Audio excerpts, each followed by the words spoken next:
Howdy, and welcome to another episode of Adult Onset Horsemanship. I'm your host, Daniel Dolphin.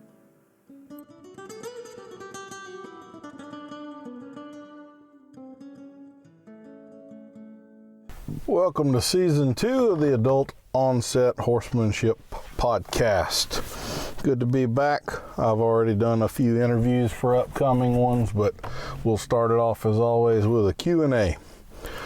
Just a little housekeeping. I would ask that when y'all listen to these podcasts, if you enjoy them, go into whatever directory you're listening on and please give it a review or 5 stars or rate it or however that particular platform or directory sets it up. Those things really do help us to spread the word and share these with your friends and all of that. If you feel like you got something meaningful out of them, these really do take quite a bit of time.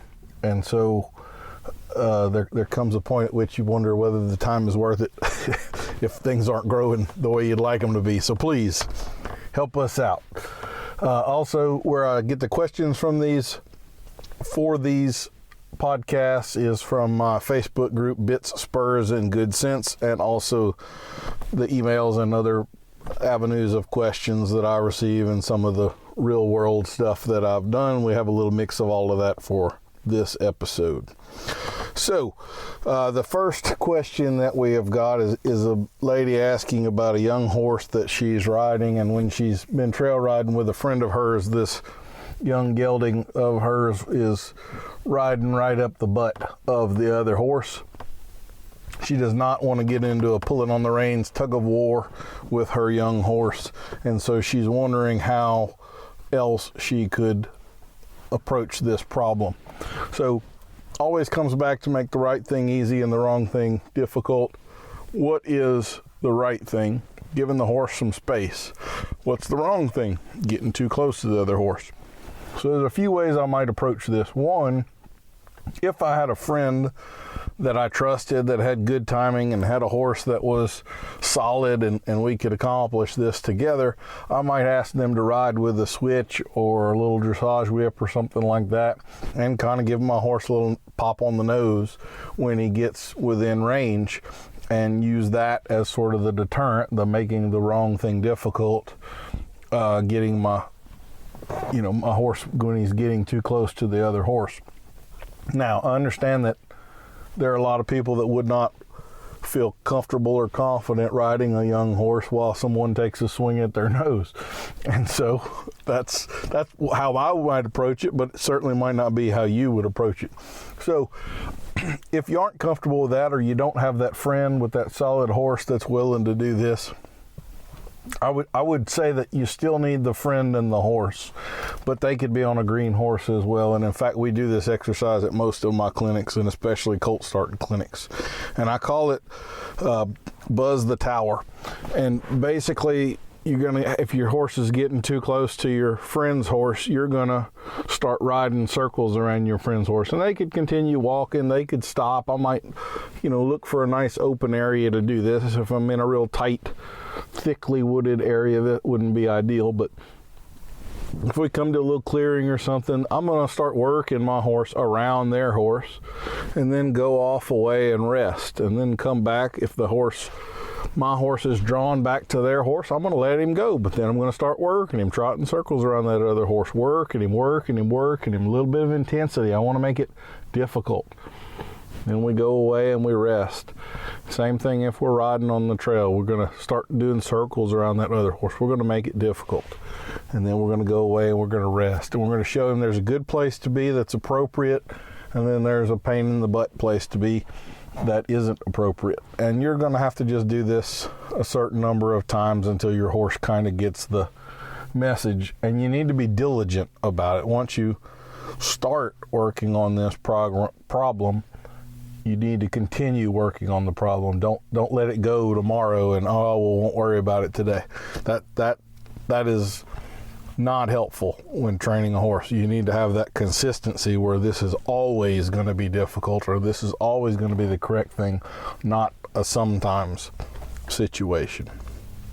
we have another lady who has a horse, and I actually sold this horse to her, and I know him quite well. I really liked him a lot, but he's a second horse. Okay, so what I mean by that is oftentimes for people, we're looking for the safe, sound kids horse sort of a thing to let you build some confidence, and then at some point you outgrow that horse and you're ready to step up into something that's a little more high performance, a little more challenging, a little more sensitive, and that's what this horse is. He is not an open level competition horse, but he definitely has more sensitivity and gas and handle than what most people have ridden.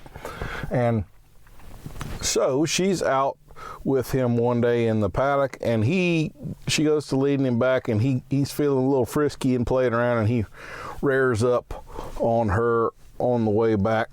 She notes that he hadn't been ridden for a couple of weeks in that case, and then she is asking me for advice on what she should have done. Now, what she did do is he reared up, resisting on the lead, basically pulling on her, and she immediately went to him with some intensity. So she kind of pushed him backwards when he wanted to go backwards, and backed him up kind of aggressively and snatched on the rope a little bit and made the wrong thing difficult, right? And I just have to say kudos to her. That was the perfect response, in my opinion. I know the horse, he's just feeling good, and she's got a few other videos of him kind of bucking and playing in the paddock, and that's what's going on. And everybody wants a horse that feels good. We all, we're spending good money on nutrition, and a lot of horses have a acupressurist and a chiropractor and osteopath, and we've got the vets and good farriers, and we're doing all this to make this horse sound and feeling good. Well, one of the consequences of a horse that feels good is they like to play. They're feeling good, and it's like kids at recess sometimes if they're not getting adequate exercise. So be mindful of that. That's not a bad sign at all. I know this horse, he's not a rearer. He was just feeling good and feeling frisky, and it's okay to put them in their place once in a while and tell them, hey, I'm glad that you're feeling good, but you still need to settle down and remain under my control. And that's what she did. But just keep in mind, if you have a horse that is a little playful, is a little frisky, that is a sign that horse is feeling good, which is exactly what you've probably invested a fair chunk of change into. So don't be discouraged when you see the fruits of your labor and your efforts and your finances there. Recognize it for what it is. We have a little bit more complicated question here. This is about warming a horse up, and I have mentioned on the podcast several times about not loping a horse so much. And as it so happens, I had a conversation for the podcast just a few days ago in an interview with Miss Jack Ballou. And Jack is an absolute expert on physiology and wellness and biomechanics and rehabilitation and that sort of stuff. She has a very uncommon level of knowledge in those areas, and we were talking about this.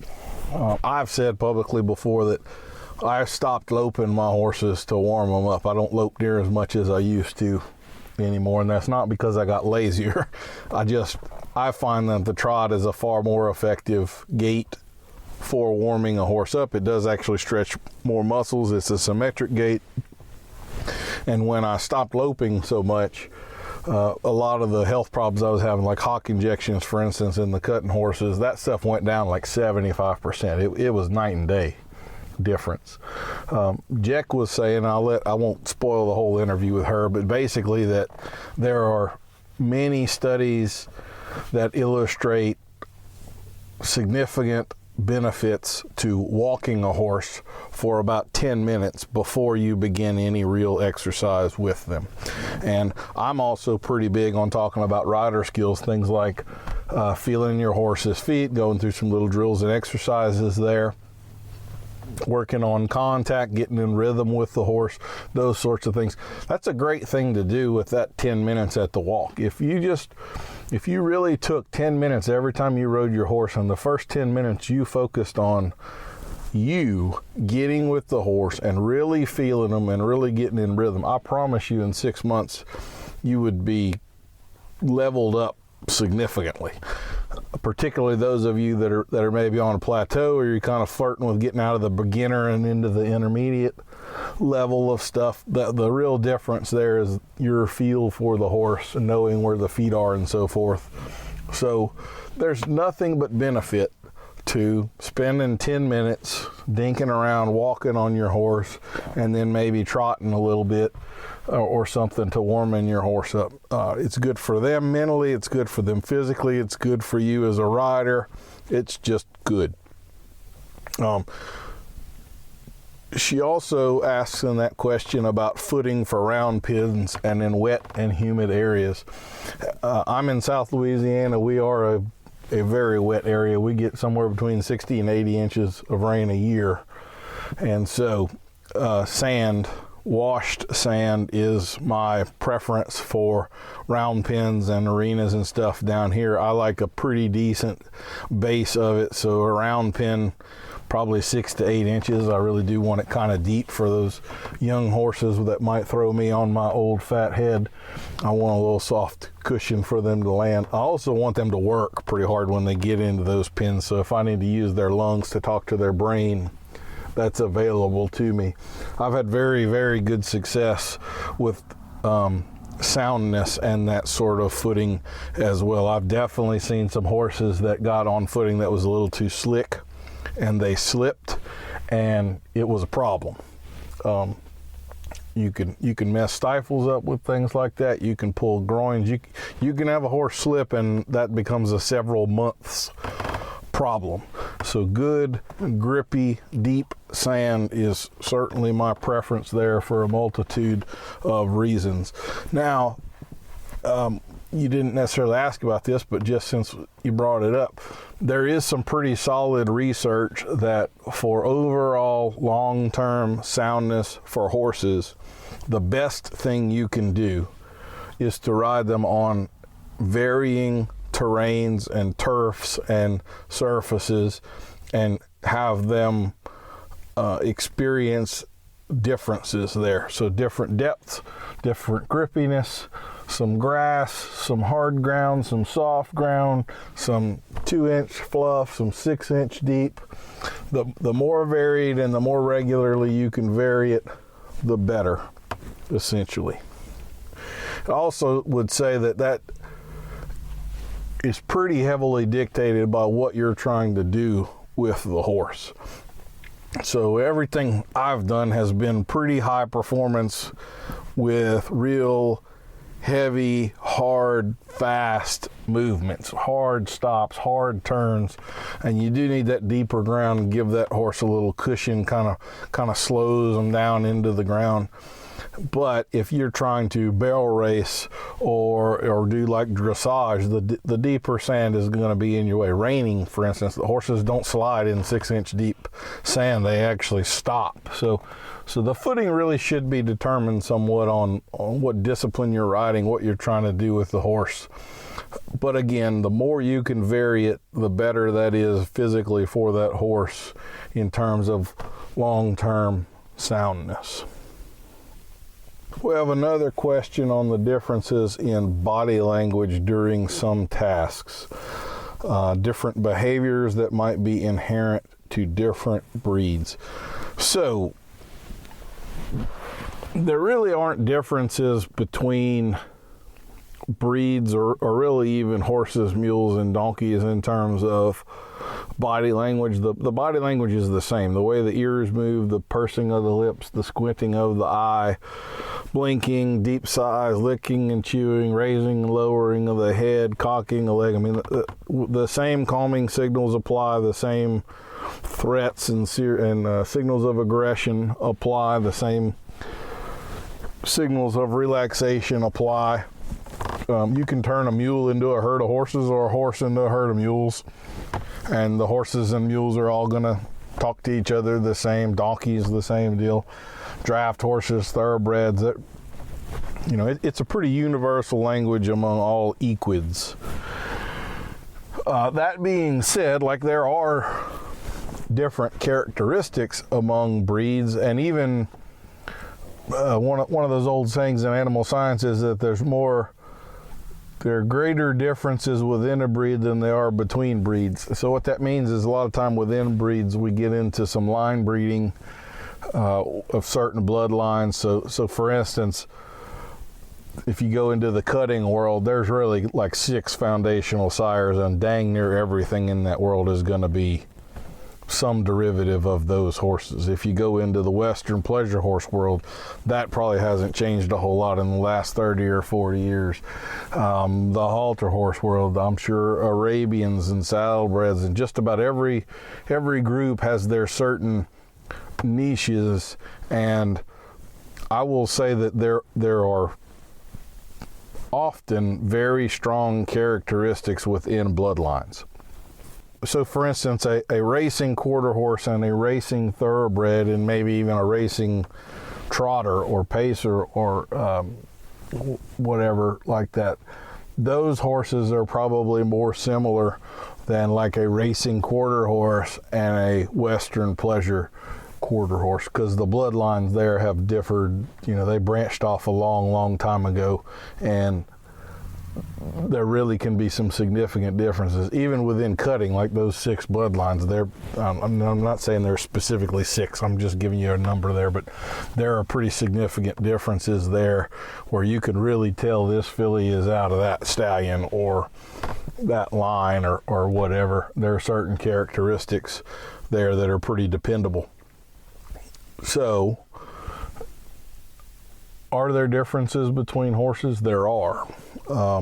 This is one of those things that I am a little privileged on, because I do get to travel a lot and I see a lot of different breeds. There are not many breeds that I haven't been able to lay my hands on and play with for a little while. So there are certainly horses that tend to be earlier maturing or move certain ways. So for instance, like the Baroque, the Iberian type horses, they have a way of moving that's definitely different than quarter horses, which is definitely different than Tennessee Walkers or Pasafinos or whatever. So there are temperament differences. So like Arabians kind of have that stereotype of being sort of hot-minded, hot-blooded. Thoroughbreds kind of the same way. So when you look at things generally and overall, yes, there are differences among horses. Is the body language different? No, they still talk to us pretty much the same way. You still judge actions and what the horse literally did more than anything else. But there are definitely differences. One of the things I know I've talked about a little bit is like pain tolerance. There's a lot of talk around now, especially with the biomechanics and all of this stuff toward rehabbing horses. I've heard it 1,000 times about how stoic horses are and how they don't show pain. Well, that is a generally true statement, but there are many exceptions to it, of horses that are absolute weenies and they don't have any tolerance for pain whatsoever. So like the spectrum there of horses that are pretty tough versus ones that are weenies, it's a pretty broad spectrum. So they are not all tough, they are not all stoic. They're generally stoic, but there's a pretty large chunk of exceptions to rules like that. So the best thing you can do always, in my opinion, is judge the individual. I would give a similar answer to people like, do you prefer to ride geldings or mares?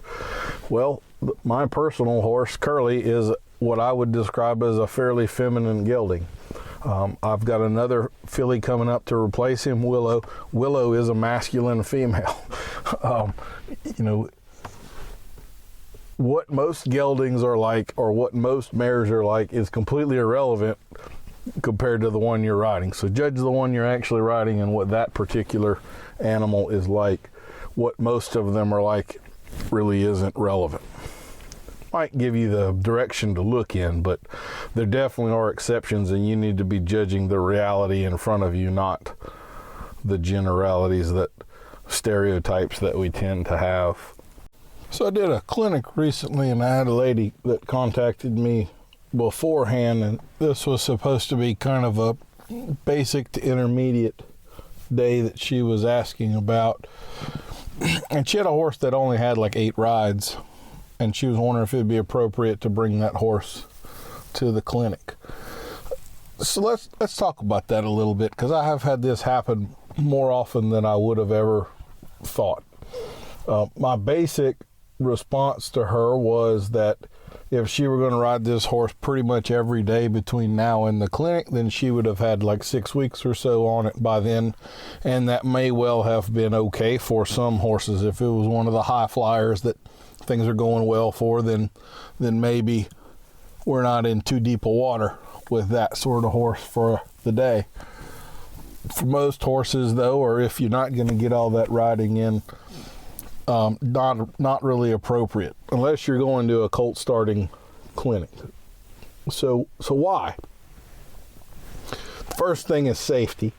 You know, you're on a horse that hasn't seen the world much, isn't comfortable with you, doesn't have a clear pattern of what to expect yet, and you may have an isolated wreck at home, and you understand that, and you accept that risk or do what you can to mitigate that risk, and that's fine. You're adults, and you know, more power to you. But you have a wreck in the middle of 10 or 12 other people, and you cause 3 or 4 of their horses to go off, and now you have started a chain reaction of people that didn't accept that level of risk. And so it's not really fair to do something like that. Ideally, if you are going to kind of bring your horse to town for the first time, I wouldn't do that at a huge event if I could help it. I would rather do that with like 3 or 4 close friends who understand that I'm on a green horse and that they can help me or avoid me or whatever, and they're on horses that they trust and are comfortable with. So if I have a wreck, I'm not going to likely cause them to get into one as well, or they've at least got, you know, fair warning. If they're another trainer or something, then, you know, getting into a little wreck isn't going to ruin their day or whatever. They're used to that sort of stuff.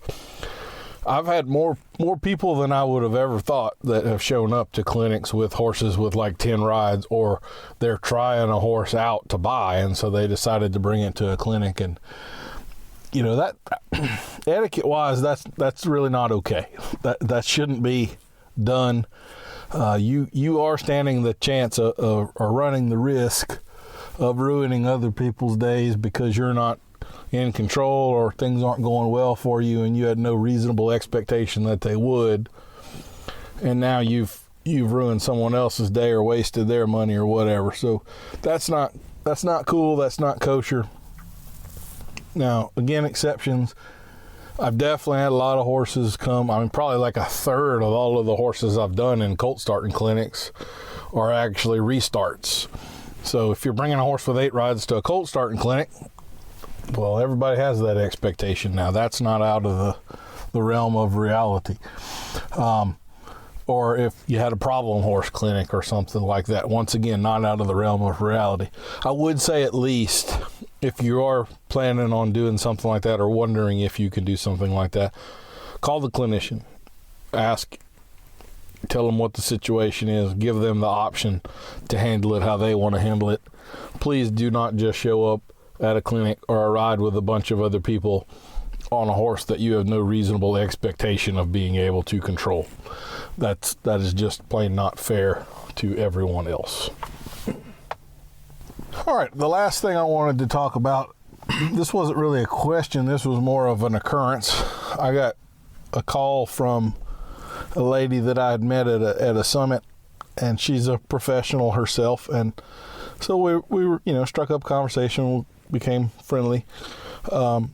She contacted me and said that a customer of hers had bought a horse traveling across country and had stopped in Baton Rouge at a facility that I'm very familiar with, and she had not been able to reload. She'd stayed overnight there. She hadn't been able to get the horse back in the trailer. Now she contacts me. It's about 3 o'clock in the afternoon.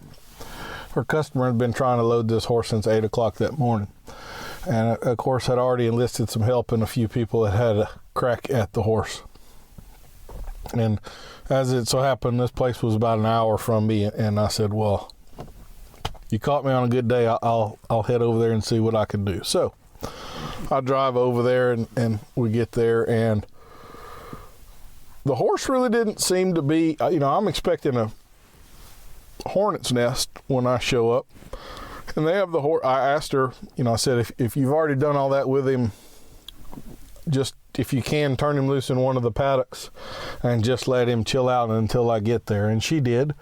When I got there, he was just walking around the paddock, and I went in there with him, and he came right up to me. He seemed pretty friendly, pretty gentle.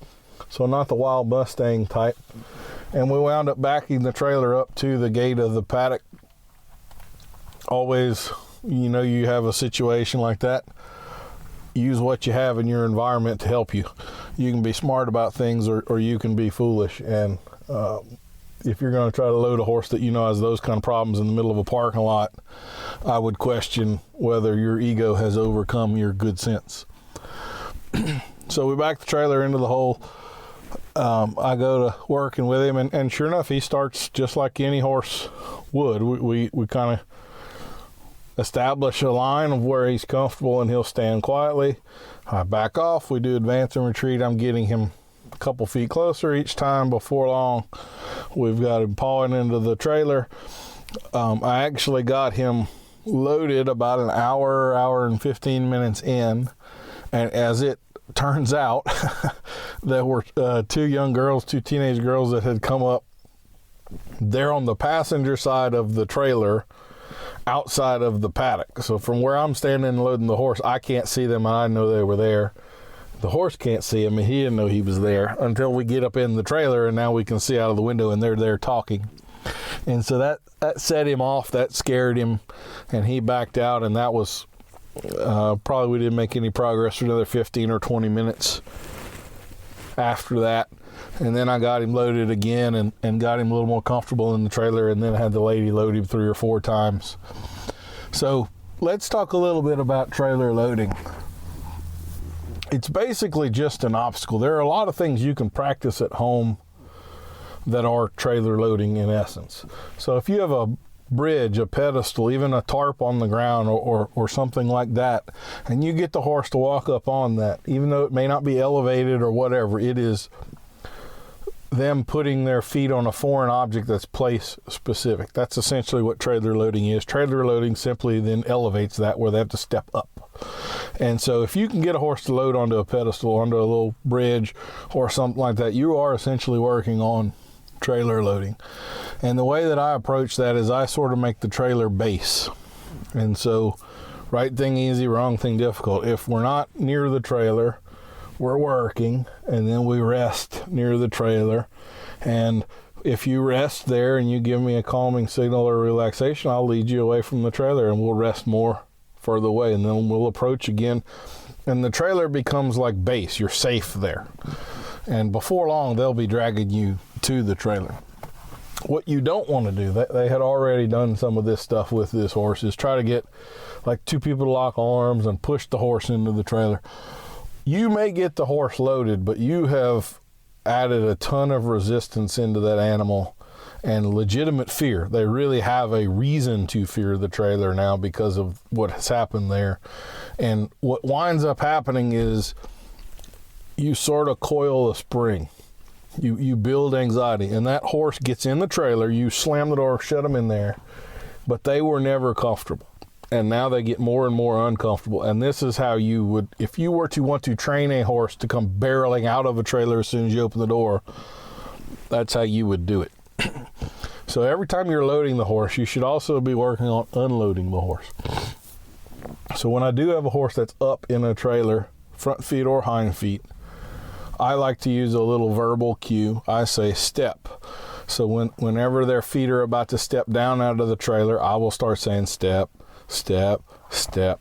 A few times they figure out that that's where that scary step down is, and I'm giving them a heads up. And I get some leadership points for that. They start to trust me a little bit more, even though I'm the mean guy that made them get in this loud, noisy contraption they didn't want to get into.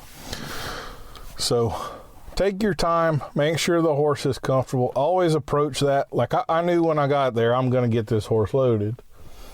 But I had no expectation that I'm going to get him loaded in 20 minutes. Wasn't even something I would have tried, right? I figured within a couple hours I'll have the horse loaded. That's essentially what happened. But if it had taken me 3, 4, whatever, I'm not going to quit until I have the horse in the trailer. But furthermore, I'm going to make sure the horse is getting more comfortable throughout the process, not less.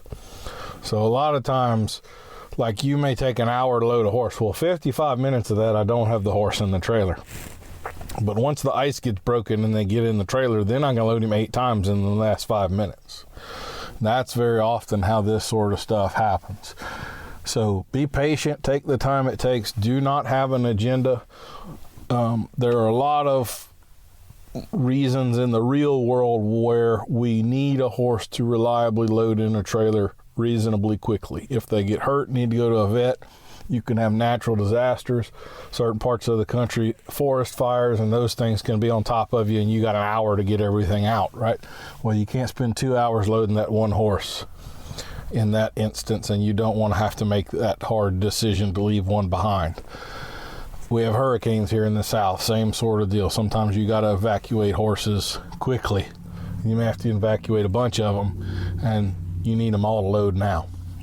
So one of the things that I like to do is, as a habit, whenever I'm riding young horses, once we kind of get past the time-consuming ride, so the first week, maybe 2 weeks with some horses, maybe more than that with others, but for most of them after the first week, when I end a ride, I'll have a halter right there, and I'll put it on. Usually I don't even unbridle the horse. I just put the halter over it, and I take them over. I keep a stock trailer out in the pasture right by the arena, kind of where my obstacle course area is.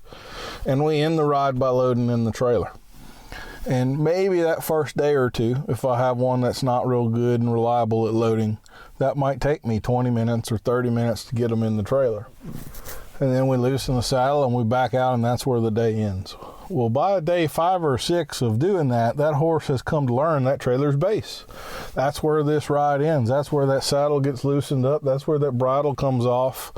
Ladies, this is like where you get to take that bra off at the end of the day, and it feels so wonderful. Or guys, pull your boots off and your feet feel better.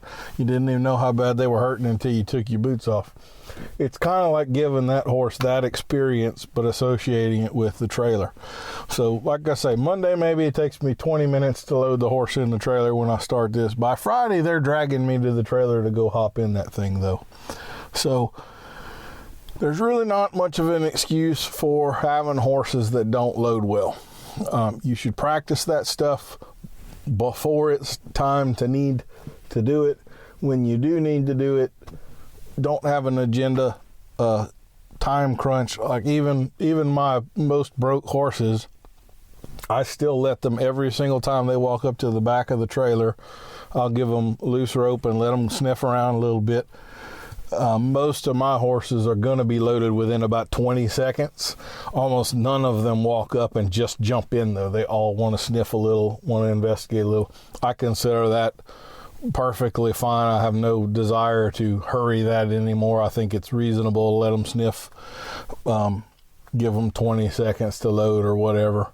If you want to do competitions where you have to trailer load like a ranch horse deal from 20 feet away or whatever, if I had that on my agenda, then I would probably change that a little bit, but for reality in my world, it doesn't matter.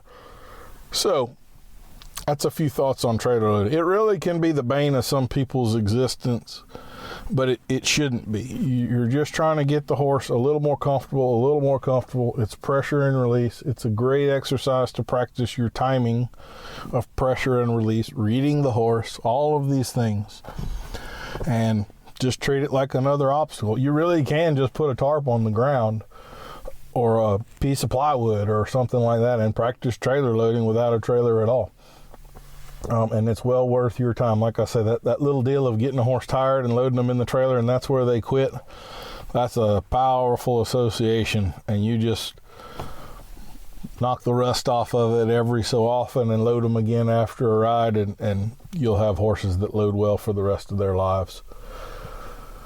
All right, that's going to conclude this Q&A podcast. Again, I'll ask you to go ahead and give us a rating, a review, a comment, or whatever on if you're on a platform that allows it, like Apple Podcasts or something. They certainly do. If you don't know how to do that, where you have the heading at the top with the big picture and all, just hit that, and it gives you the drop-down list of all of the episodes. You scroll to the very bottom of that, and that's where you can do ratings, reviews, comments, and so forth. And again, I really would appreciate y'all doing that. And I think we've only got like 13 reviews on Apple Podcasts, and way more people are listening than have taken that time. So please do me the favor, take the time and help us out and spread the word. Tell your friends. We're going to have a bunch of new episodes. We've already got some great guests lined up. Like I said, the next episode will be Jack Blue, and then we've got Wes Taylor and Sean Cook. We've already done all those. I just have to edit them and release them. And we've got quite a few other people lined up for the year. Should be a lot of good, interesting interviews. Look to see y'all down the road at some expo or event, or maybe at a clinic. Always looking for new clinic hosts. So if you like what we're doing and how we talk about stuff and describe it, go to the website, send me an email, hit me up, and we'd love to do a clinic in your part of the world. We're having to kind of rebuild that since COVID shut the world down. And I've actually had several clinic hosts that were kind of up in age that are too old to want to do the headache of having clinics at their place and so forth. So we are looking to fill some more spots. So hit us up. We'd love to ride with you. Love to see you somewhere down the road. Thank y'all much. God bless and take care. We'll see you next week for another episode of Adult Onset Horsemanship. I've been your host, Daniel Dolphin.